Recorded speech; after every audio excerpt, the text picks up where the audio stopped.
the U.S. military, as I mentioned, nobody better in the world at mapping networks, identifying who's connected to who inside terrorist organizations. It's just the media is used to hearing that when it pertains to Afghanistan and Iraq and ISIS and Al-Qaeda. But if you reframe how you understand the world in our own hemisphere, that's exactly what these foreign terrorist organizations are. And so we will track them, we will map them, we will network them, and we will hunt them and kill them because they're trying to and they are killing and poisoning the American people. And inside that, we have all the license necessary, all the authorities necessary to take these kinetic strikes, and we'll continue to take them. And Weijia, I'll call on you because I think we're wearing matching blazers today. I was going to Great minds. yours. Thank you, Caroline. Sure. So just to be clear, to clarify on Jackie and Gabe, did Admiral Bradley order that second strike because there were still survivors after the initial strike? Again, as I read for you, Admiral Bradley worked well within his authority and the law. He directed the engagement to ensure the boat was destroyed and the threat of narco-terrorists to the United States was completely eliminated. So was the initial order from Secretary Hegseth, everyone be killed, and did that come from President Trump? I saw that quoted in a Washington Post story. I would reject that the Secretary of War ever said that. However, the president has made it quite clear that if narco-terrorists, again, are trafficking illegal drugs towards the United States, he has the authority to kill them. And that's what this administration is doing. Danny. On the MRI. Mátenlos a todos. Esta habría sido la orden que el secretario de Guerra de Estados Unidos, Peter Hegseth, dio el pasado 2 de septiembre, cuando tras un ataque de Estados Unidos a una lancha en el Mar Caribe, se detectaron sobrevivientes aferrados a los restos del barco. Lo reveló hace unos días The Washington Post, un medio muy poco sospechoso de antisistema. El ataque contra los supervivientes fue perpetrado a pesar de que no suponían una amenaza inmediata y se encontraban en el agua. Y si se confirma que se disparó contra heridos o personas fuera de combate, estaríamos hablando de una violación de los convenios de Ginebra que prohíben ataques contra combatientes heridos y obligan a su detención y atención médica. O sea, que estaríamos hablando de que es más que probable que en el Mar Caribe se estén cometiendo crímenes de guerra, que es más que probable que el secretario de Defensa estadounidense pidiera bombardear el lugar de un naufragio para rematar a los supervivientes allí. Crímenes de guerra, no según la legislación internacional, sino según la propia legislación de Estados Unidos, cuyo manual del Departamento de Defensa sobre leyes de guerra pone como ejemplo de orden ilegal precisamente el atacar a los supervivientes de un naufragio. Repasábamos hoy el perfil de Peter Hegseth en un editorial de Diario Red. Es un ex militar desplegado en lugares como la Bahía de Guantánamo, Irak y Afganistán, que pasó a la vida civil como director ejecutivo de organizaciones de veteranos y en los medios de comunicación, donde trabajó como comentarista en el canal ultraconservador Fox News. En 2025 fue confirmado por el Senado como secretario de Defensa de Estados Unidos, cargo que él y la administración han nombrado ahora secretario de Guerra. Su nombramiento fue criticado por varios sectores, incluso dentro de su propio partido, por considerar que su perfil carecía de la experiencia estratégica y de gestión necesarias para conducir el Pentágono. Bajo su dirección, Estados Unidos está llevando a cabo ejecuciones extrajudiciales al atacar embarcaciones con civiles sin juicio ni pruebas de por medio. Y ahora también de náufragos indefensos. Y eso, como digo, tiene un nombre. Se llama crímenes de guerra. En cualquier caso, no deja de ser curioso que en esta época de constante corrimiento de las líneas rojas de la violencia y la violación de los derechos humanos, más allá de lo imaginable, el escándalo ahora sea cometer crímenes de guerra y no que un Estado esté recurriendo a las ejecuciones extrajudiciales sin juicio y sin prueba alguna de forma sistemática. Eso habría sido hasta no hace mucho un escándalo que el Estado habría tratado de ocultar a toda costa. Ahora mismo pues se televisa sin ningún tipo de problemas. Simultáneamente con todo ello, como si de una realidad paralela se tratase, el jefe de Peter Hegseth, el presidente Donald Trump, concedió un indulto total y completo al expresidente de Honduras, Juan Orlando Hernández. En 2024, Hernández fue condenado en Estados Unidos a 45 años de prisión por conspiración para importar cocaína y armas por aceptar sobornos millonarios de cárteles de la droga para facilitar que cruzaran cientos de toneladas de drogas de Honduras rumbo a Estados Unidos. Su hermano, Juan Antonio, también fue juzgado y condenado en 2021. Toda una familia ejemplar. Pese a ello, el mismo Donald Trump, que ha ordenado más de una docena de bombardeos a pequeñas embarcaciones en el Caribe y el Pacífico con ejecuciones extrajudiciales de al menos 83 personas, bajo el argumento de que son narcotraficantes, como si eso por sí solo justificara su asesinato a sangre fría, pues el mismo Donald Trump es quien liberó a un expresidente condenado por narcotráfico. Es como si interviniera militarmente en México para luchar contra el cártel de Sinaloa y a la vez indultara a Genaro García Luna. Imagínense.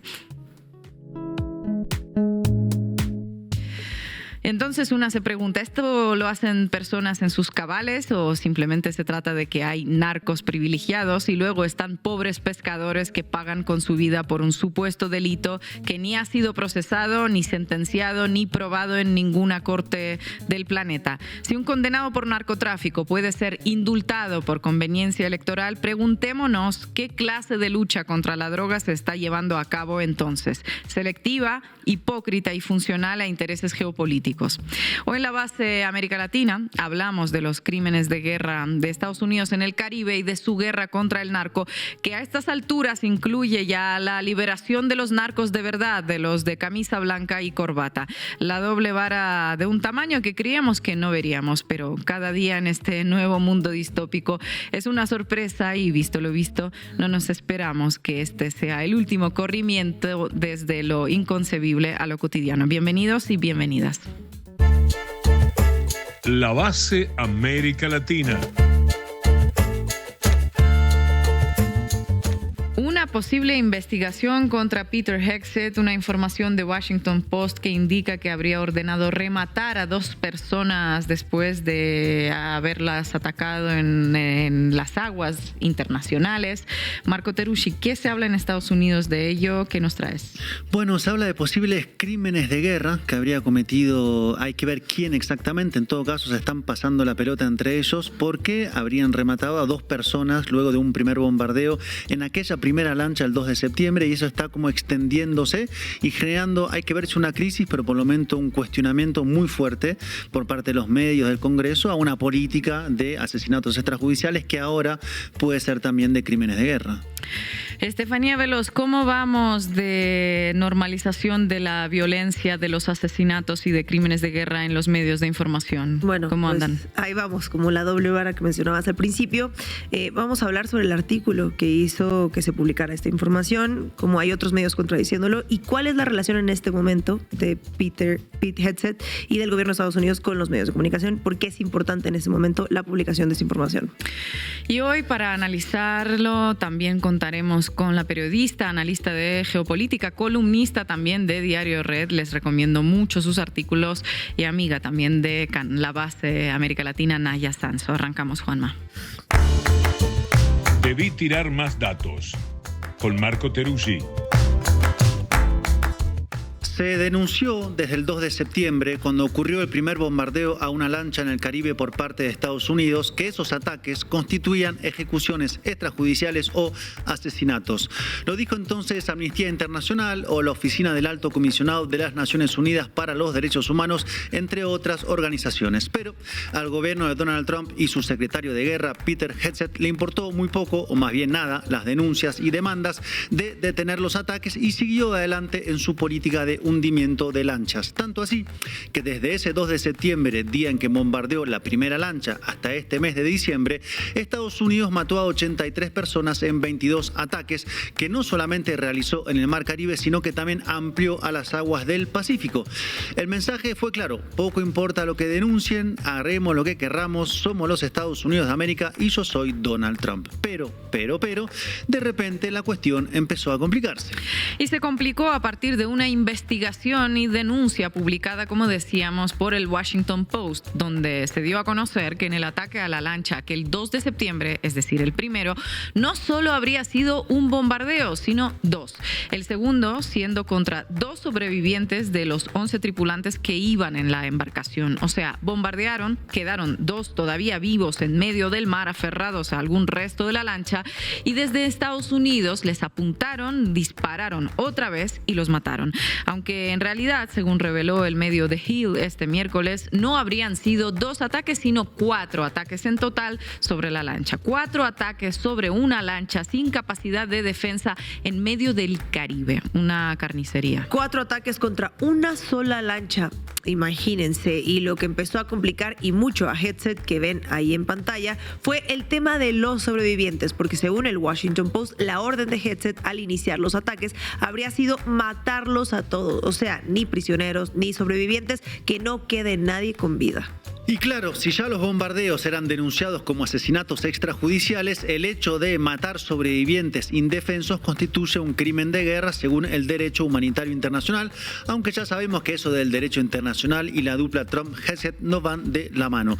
Pero antes de meternos en el tema de las legalidades o ilegalidades, vayamos a las reacciones porque son bastante gráficas de la preocupación. Vamos a poner un ejemplo. Ina, ¿qué harías vos si acusan a un amigo tuyo de haber hecho un acto grave ilegal? ¿Qué pregunta, Marco Terusci? Bueno, yo no sé en mi caso porque nunca me pasó, afortunadamente, pero sé de algunos que negarían de plano, fingirían demencia y además aprovecharían para salvarse ellos mismos su propio pellejo porque la acusación podría salpicarlos. Bueno, algo así hizo Mr. Trump. Escuchémoslo. As far as the attack is concerned, I still haven't gotten a lot of information because I rely on Pete. But to me, it was an attack. It wasn't 1 strike, 2 strikes, 3 strikes.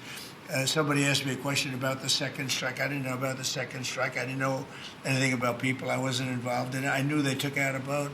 But I would say this, they had a strike.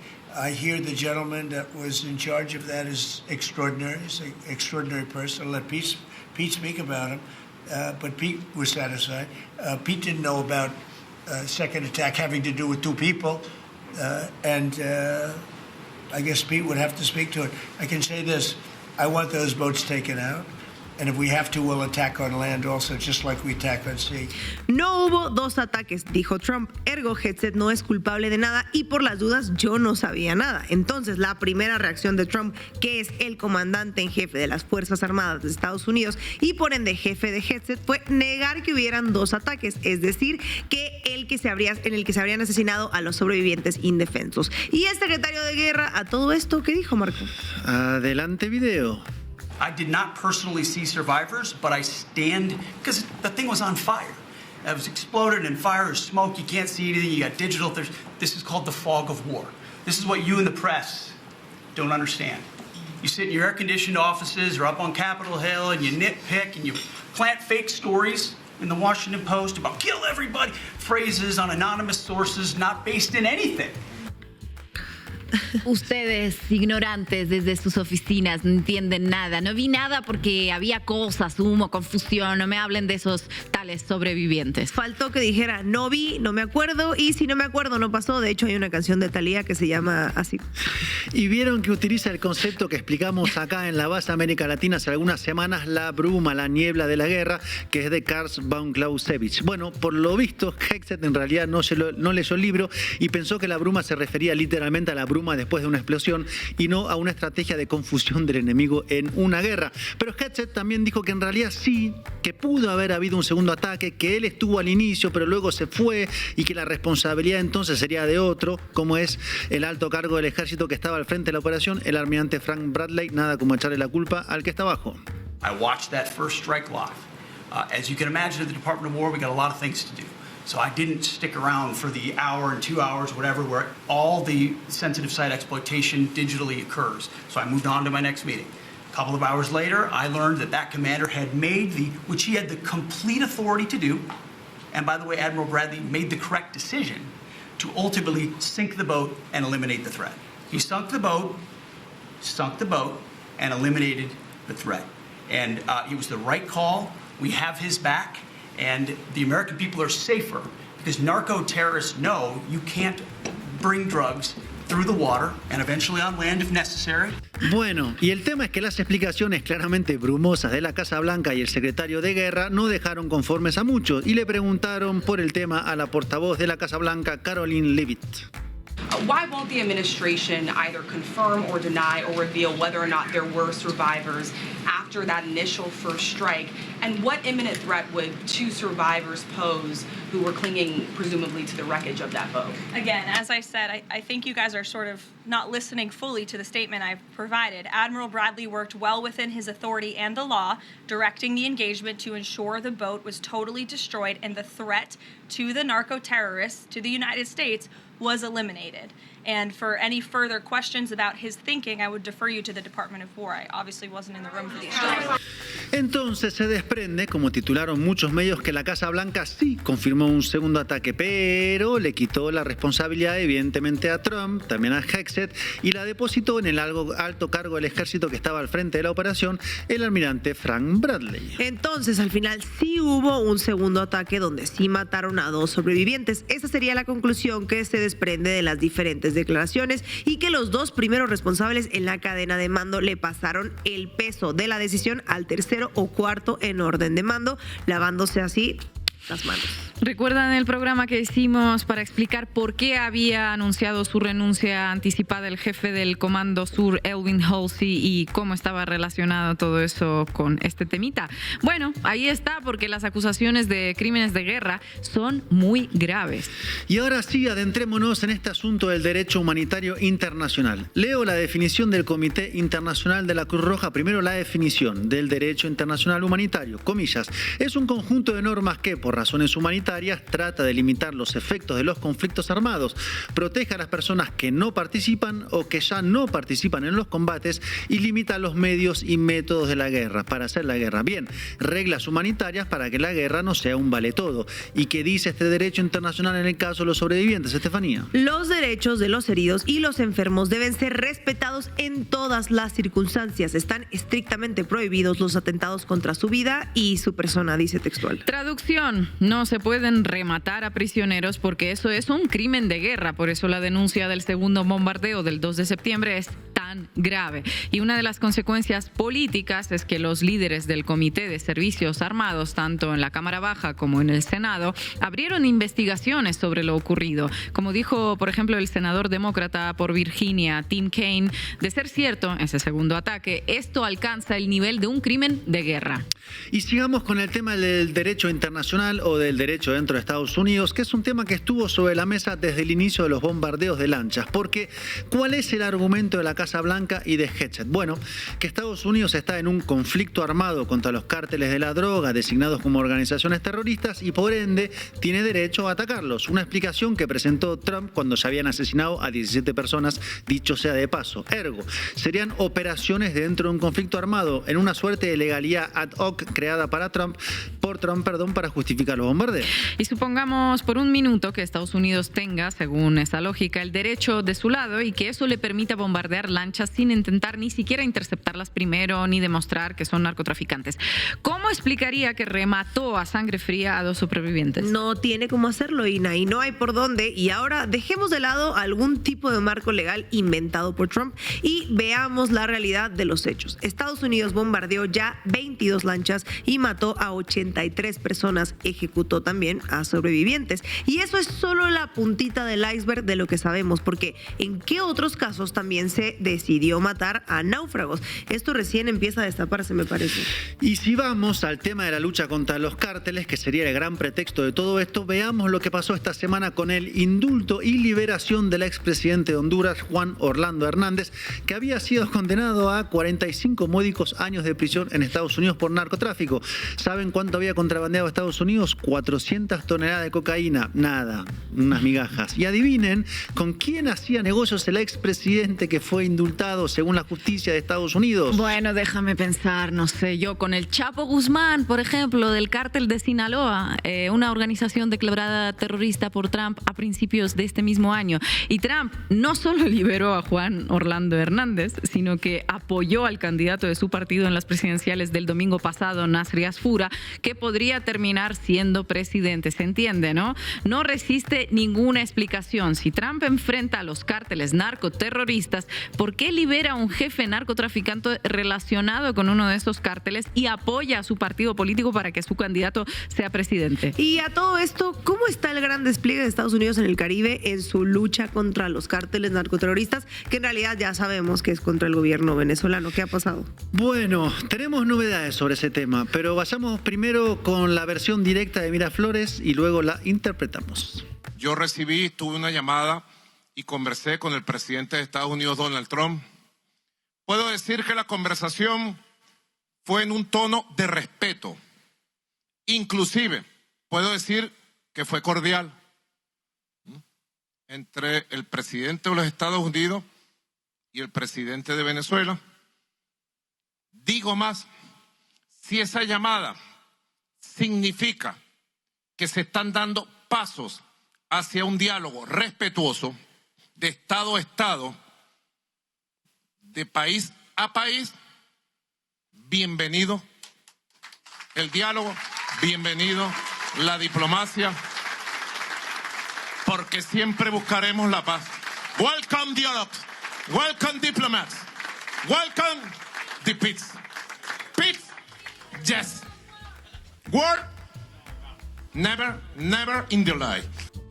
Entonces, hubo un llamado entre los dos presidentes en medio de todo el despliegue y, como era lógico, hubo varias interpretaciones del llamado. Del lado de quienes quieren que haya un ataque militar sobre Venezuela y que lo piden a gritos, se trató de un ultimátum de Trump a Nicolás Maduro para que deje el poder.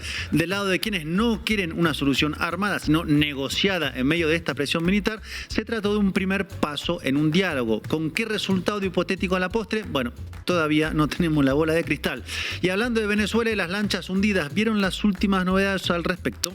Sí, el gobierno venezolano se reunió con familiares de venezolanos asesinados, ejecutados extrajudicialmente en las acciones a todas luces ilegítimas, ilegales, según dijo Jorge Rodríguez, y puso en marcha desde la Asamblea Nacional una comisión para investigar el tema. Y del lado de Colombia se presentó una denuncia ante la Comisión Interamericana de Derechos Humanos por el caso de Alejandro Carranza, una víctima del bombardeo del 15 de septiembre por parte del gobierno estadounidense. Carranza, según sus familiares, estaba pescando como siempre cuando fue asesinado.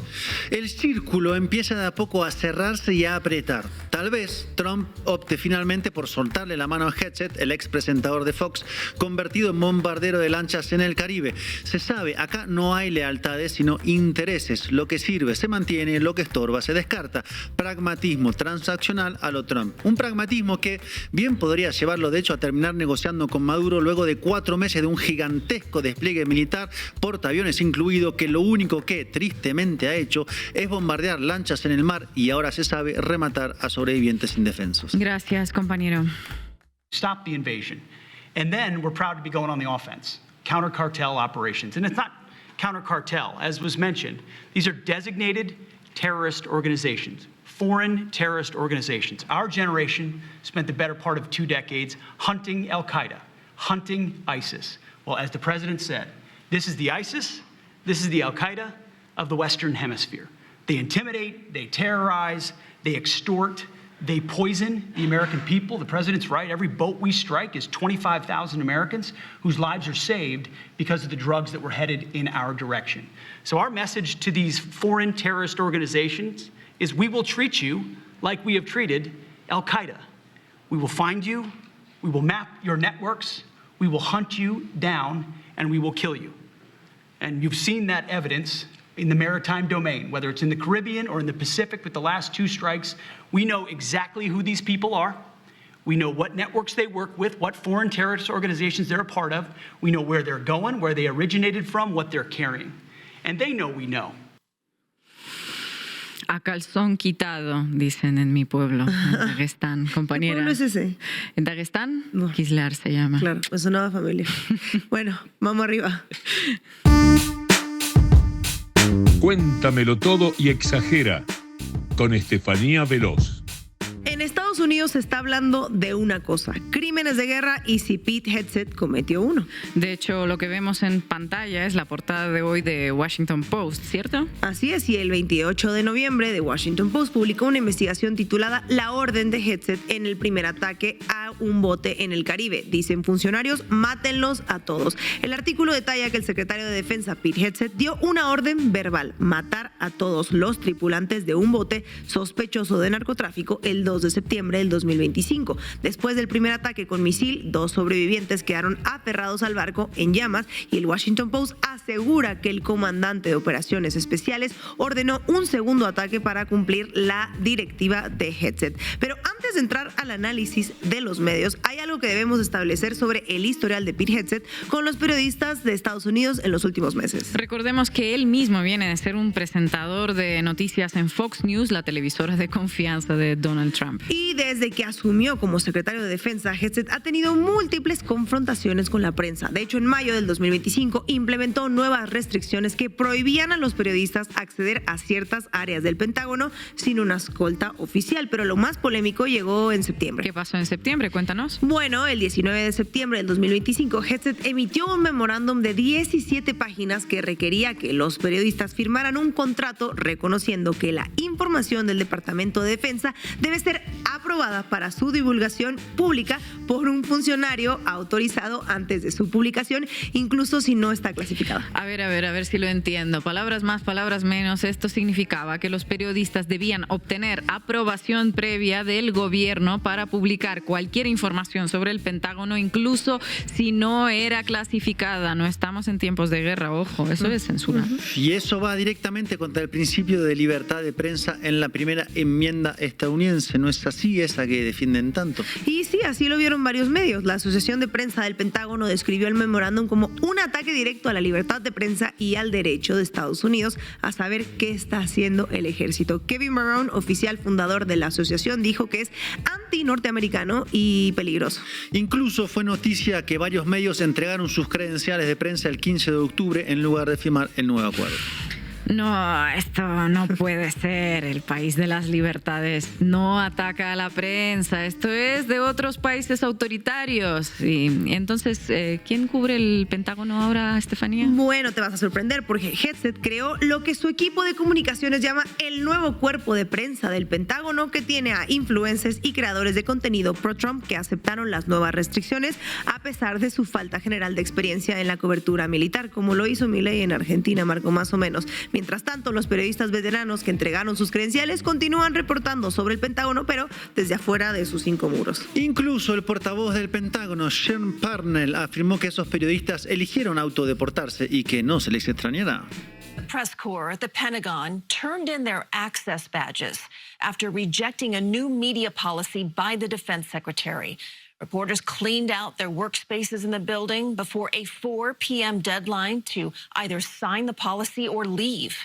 CBS News was among those outlets.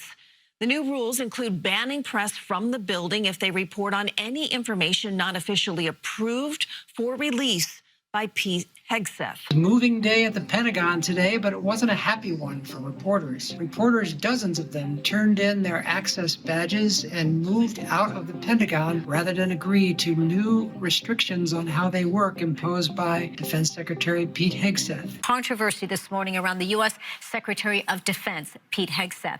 The New York Times says it is suing Hegseth and the Pentagon over new rules limiting access to reporters. Entonces, esto complicó más la relación de Hegseth con los medios y, por tanto, el flujo de información sobre temas de seguridad. Esto nos da el contexto. Hegseth lleva meses tratando de controlar la narrativa sobre el Pentágono, o sea, lo que él dirige. Llámenme mal pensada, pero podría ser que estas medidas se tomaron precisamente para evitar publicaciones como la de Washington Post sobre los barcos en el Caribe, ¿no? Bueno, para allá voy, Ina, más o menos. No desesperes, porque como decía, la cosa con los medios se puso color de hormiga, porque el New York Times anunció que demandaría al Departamento de Defensa a Pete Hegseth y al portavoz jefe del Pentágono, Sean Parnell, sobre las nuevas restricciones de acceso a la prensa. De hecho, hoy se hizo efectiva la demanda, por cierto. Insisto que un medio tan grande y prestigioso demande a su gobierno sería un escándalo. Claro, si fuera otro país, no sé, menos democrático, ¿no? Eso es para otros países. La demanda busca la revocación de la política que se instituyó en octubre, básicamente. Charlie Stadlander, portavoz del Times, dijo que la política es un intento de ejercer control sobre la cobertura que desagrada al gobierno en violación del derecho de la prensa libre a buscar información bajo sus derechos de la primera y quinta enmienda protegidos por la Constitución de los Estados Unidos de América. Estefanía, en otros programas nos hablaste sobre las filtraciones como herramienta política en los medios de comunicación. En el caso del Washington Post y su artículo estamos viendo otro caso de filtraciones estratégicas como el que analizamos con el asunto de Axios. Esa es una pregunta muy interesante, Ina, porque lo que vemos aquí es diferente, pero está relacionado. En el caso de Axios que analizamos sobre Venezuela, teníamos un medio con un modelo de negocio basado en acceso que funcionaba como canal para mensajes gubernamentales. Pero aquí tenemos algo distinto. Medios establecidos como el Washington Post o el New York Times reportando información que claramente proviene de fuentes dentro del gobierno, pero esta vez no como parte de una operación coordinada de mensajería, sino más bien como una lucha interna dentro de la propia administración. ¿Y esa interna, cuántas internas en el mundo? ¿Cómo sería? ¿A qué estás refiriéndote? Bueno, primero por las restricciones de Hegseth al acceso a la prensa al Pentágono, que no han disuadido la búsqueda sobre los ataques a los botes o otros temas de seguridad. Por lo tanto, la información fluye y publicarla hoy más que nunca representa una confrontación directa al gobierno. El mensaje podría ser que ni limitando el acceso al Pentágono puede impedir que salga la información después del esperpento ese que protagonizaron con la plataforma Signal cuando metieron a un periodista por error en un chat en el que preparaban nada menos que el bombardeo de Yemen. Esto deja a Hegseth como alguien poco cuidadoso, para ser amable con Hegseth. Dejémoslo así. En segundo lugar, lo vemos en el hecho de que el Times y el Post presentan versiones ligeramente diferentes, y esto sugiere que hay diferentes facciones dentro del gobierno que están filtrando a diferentes medios para tratar de controlar un poco la narrativa. Sigan conmigo. El 2 de diciembre, The New York Times publicó un artículo que, según algunos medios conservadores, contradice o desmiente el reporte del Washington Post. El Times, citando a 5 funcionarios estadounidenses que hablaron por separado y bajo condición de anonimato, reportó que Hegseth, antes del ataque del 2 de septiembre, ordenó un ataque que mataría a las personas en el bote y destruiría la embarcación y su supuesta carga de drogas. Pero dice cada funcionario, la directiva de Hegseth no abordó específicamente qué debería suceder si un primer misil resulta no lograr completamente todas estas cosas. Y dijeron los funcionarios, su orden no fue una respuesta a imágenes de vigilancia que mostraban que al menos 2 personas en el bote sobrevivieron a la primera explosión. El almirante Bradley ordenó el ataque inicial con misiles y luego varios ataques de seguimiento que mataron a los sobrevivientes iniciales y hundieron el banco deshabilitado. Mientras se desarrollaba esa operación, dijeron que Hegseth no dio más órdenes. Esta es la versión del Times. Entonces el Times dice que Hegseth no ordenó específicamente matar a los sobrevivientes, pero el Post dice que sí lo hizo. ¿Dónde está la verdad? Exactamente, y aquí está el problema con esta interpretación. Suena complejo, pero ambos artículos están de acuerdo con que Hegseth dio una orden general de matar a todos. La diferencia es el timing y la especificidad. El Post dice que Hegseth ordenó un segundo ataque después de ver a los sobrevivientes. El Times dice que Hegseth dio una orden general al principio de la operación y que Bradley ejecutó esa orden mediante múltiples ataques, pero que Hegseth no estaba presente cuando se decidió el segundo ataque. Esa es la discusión. Y vale la pena retomar lo que dice Todd Huntley, ex abogado militar, quien asesoró a fuerzas de operaciones especiales durante 7 años en el apogeo de la campaña antiterrorista de Estados Unidos. Incluso si Estados Unidos estuviera en guerra con los traficantes, una orden de matar a todos los ocupantes del bote norte, si ya no pudieran luchar, sería en esencia una orden de no dar cuartel, lo que sería un crimen de guerra. Esto ha sido publicado en varios medios a raíz de este tema, y eso que Todd, por su trayectoria, bueno, no es ajeno a los círculos de poder en la seguridad estadounidense. Pero los medios conservadores están usando el artículo del Times para decir que Hegseth está exonerado. Town Hall, un sitio conservador, publicó un artículo titulado "El New York Times acaba de hacer explotar la historia de crimen de guerra de Hegseth" de el Washington Post. Pero el Times realmente desmintió la historia del Post, como dice el titular. Bueno, no exactamente como les leía, porque el problema está en estas dos versiones. El Times confirma que hubo un segundo ataque que mató a los sobrevivientes. El Times confirma que Bradley ordenó ese segundo ataque. El Times confirma que Hegseth dio una orden general de destruir el bote y matar a todos a bordo. Lo que el Times disputa es el momento exacto de la orden de Hegseth y si estaba en la sala cuando se tomó la decisión del segundo ataque. Otro de los expertos citados por medios estos días aporta una perspectiva legal. Señala Daniel Maurer, ex abogado y ex juez del ejército, otro analista de casa. Vaya, el ahora profesor asociado en la Universidad de Ohio Northern dice, ya sea que sean narcoterroristas designados por el presidente o no, ya sea que sean criminales de guerra o no, no importa. Si la misión era hundir ese barco y no se hundió, entonces habría una razón legítima para un reataque contra eso para asegurarse de que se hunda. Pero agrega, matar a sobrevivientes es manifiestamente ilegal. Ok, entonces, por un lado está el crimen en sí y por otra parte la pelea política alrededor del crimen y sus responsables. Y esto no es un accidente porque es el resultado de años de presión corporativa y de consolidación de propiedad mediática y de la cultura gringa periodística que ha olvidado que su trabajo no es presentar ambos lados de la historia, sino reportar la verdad. Una analogía que se me viene a la mente sería algo así como esta. Imaginen que alguien comete un asesinato en público frente a testigos, pero en lugar de reportar hubo un asesinato, los periódicos reportan. La policía dice que hubo un asesinato, pero el acusado dice que no y hay desacuerdos sobre si realmente fue un asesinato o solo un incidente desafortunado. Eventualmente, la gente deja de creer que hubo un asesinato en absoluto porque hay demasiada confusión. Y esa confusión es el objetivo, porque si no podemos ponernos de acuerdo sobre si lo que pasó fue un crimen de guerra, entonces no podemos ponernos de acuerdo sobre si alguien debería ser procesado. Y si no podemos ponernos de acuerdo sobre si alguien debe ser procesado, entonces nadie será procesado. Y si nadie es procesado, entonces no hubo crimen. Y si no hubo crimen, entonces nada de esto importa. Y la próxima vez que pase algo similar será aún más difícil, aún más fácil crear confusión, porque ya existe el precedente de que estas cosas son disputas y controversias en lugar de ser simplemente ilegales. Esto no va de si Hegseth dio una orden o no la dio. Esto va de cómo hemos normalizado el asesinato, de la falta de la cultura de los derechos humanos en los medios. Va de cómo los medios han facilitado esa normalización al negarse a llamarlo por lo que es, por su nombre. Y va también de cómo, mientras debatimos sobre procedimientos y jurisdicciones y de quién tenía autoridad para ordenar qué, pues más personas en este mismo momento podrían estar muriendo en el mar y nadie sabría ni siquiera sus nombres. Gracias, compañera. So in this season, we worship, we reflect, we rest, and of course, with our families, we eventually feast. We prepare to spend time together, remember the ones that we love, and we remember the ones that are fighting to protect all of us, to bring peace on earth and goodwill toward men, except narco-terrorists.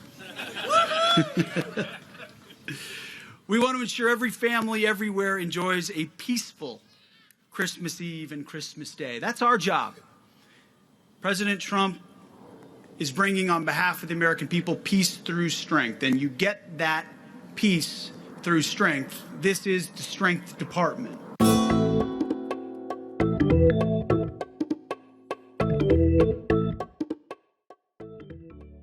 Vete tú a saber qué es la paz para este buen hombre a quien acabamos de escuchar ahora. Y hoy nos acompaña desde España la periodista, analista de geopolítica, que también empezó a escribir para Diario Red, Naya Sanson. Naya, muchas gracias nuevamente por estar en La Base. Siempre un gusto escuchar tus análisis.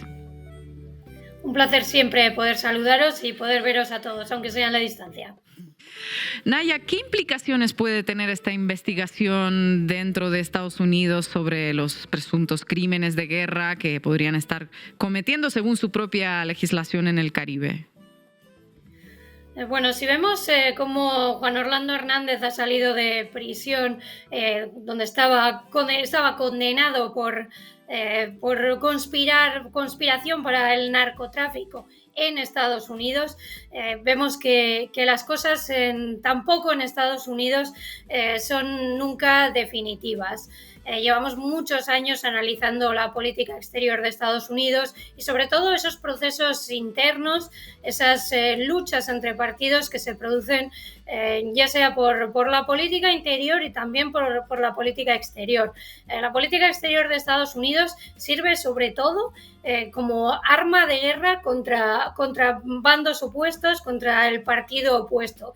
Pero al final las cosas suelen caer siempre del mismo lado y nunca se da un paso más para llegar a decir realmente que lo que está cometiendo el gobierno de turno de Estados Unidos son crímenes de guerra.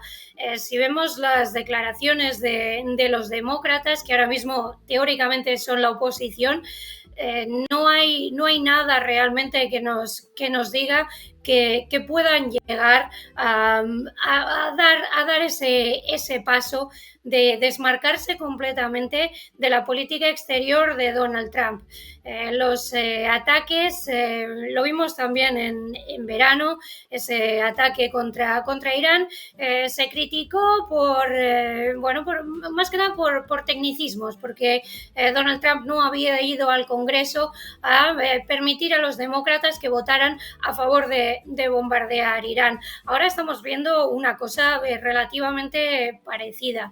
Es mucho más grave ahora porque vemos esas imágenes, porque estamos viendo prácticamente de forma semanal como Pete Hegseth se jacta por medio de un tuit, J.D. Vance se mofa de las personas que están muriendo en esas lanchas y evidentemente ese episodio del 2 de septiembre de esos dos supervivientes que fueron rematados en un asesinato extrajudicial en aguas internacionales y que ha salido a la luz es algo más grave, es algo mucho más grave, porque normalmente suele afectar más la muerte de personas concretas que la idea de que hayan muerto cientos de miles, como pueden haber muerto en la guerra contra la mal llamada guerra contra el terrorismo de George W. Bush. Sin embargo, tengo serias dudas de que esto vaya a ir más allá de esa lucha política entre partidos que realmente tienen una política exterior muy similar.